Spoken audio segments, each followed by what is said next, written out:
Sia lodato Gesù Cristo.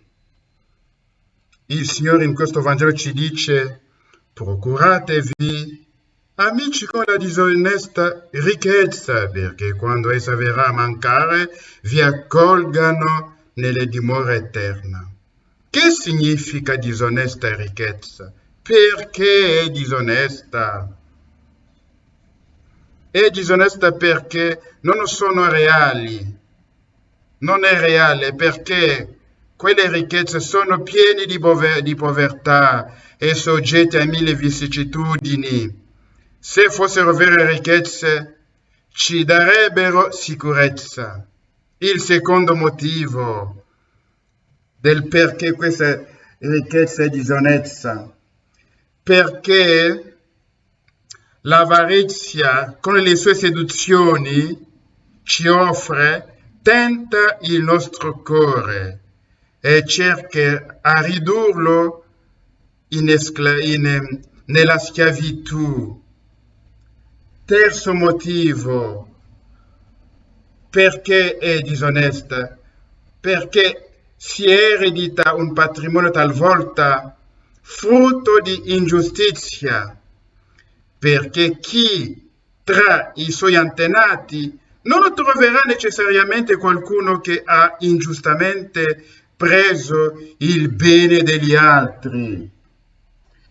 L'ultimo motivo, il quarto, del perché questa ricchezza è disonesta: tutti quelli che il Signore ci ha dato per alleviare i bisogni dei nostri fratelli e simili, eppure li riserviamo per noi stessi, per noi soli, non condividiamo. Per questo motivo Gesù che la chiama disonesta ricchezza. Dovremmo dal principio distribuire tutti i nostri averi ai poveri, ma dopo essere stati amministratori fedeli che hanno ingiustamente conservato ciò che era destinato ai bisogni degli altri, cessiamo di perseverare in questi sentimenti di crudeltà e diamo in gran parte ai poveri affinché un giorno possano riceverci nella dimora celeste.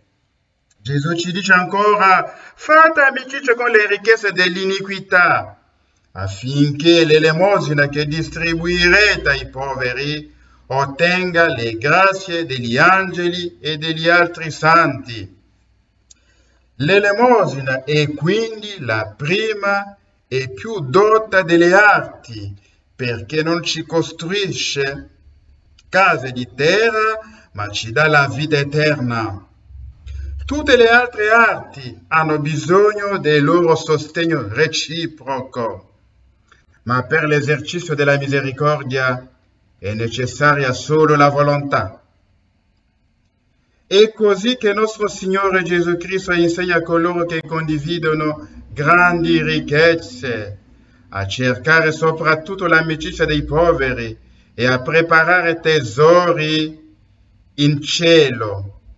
Ma conosceva l'apatia del cuore umano che un tempo, dominato dalla passione per acquisire, non esercita più alcuna opera di carità verso i poveri, per cui non deve più sperare in alcun frutto di doni spirituali, secondo l'espressa dichiarazione del Salvatore. Chi è fedele nelle piccole cose è fedele anche nei grandi, e chi è infedele nelle piccole cose è infedele anche nelle grandi cose.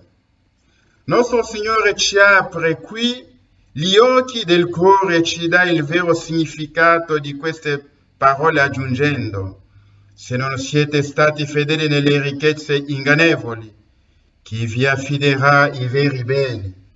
Le piccole cose sono dunque le ricchezze dell'iniquità, cioè i beni della terra, che non sono che nulla per chi ha gusto per le cose del cielo. Rinunciamo dunque alle ricchezze e mettiamo tutta la nostra cura e il nostro zelo nel servire solo Dio. che l'avaro ascolti queste parole. Non si possono servire sia le ricchezze che Gesù Cristo. E tuttavia notate che il Signore non disse colui che possiede ricchezze, ma colui che è schiavo delle ricchezze. Poiché colui che è sotto la schiavitù delle ricchezze le mantiene come schiave. Colui che al contrario si è liberato da questa schiavitù li distribuisce come un maestro.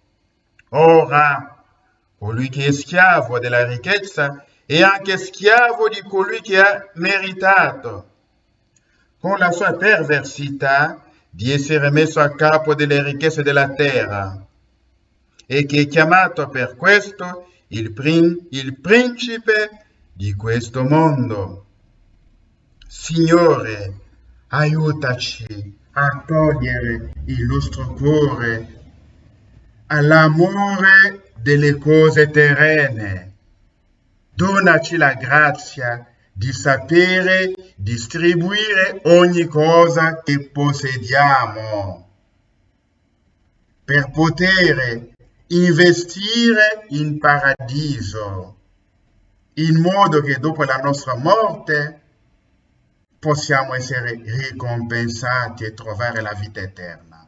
Sia lodato Gesù Cristo.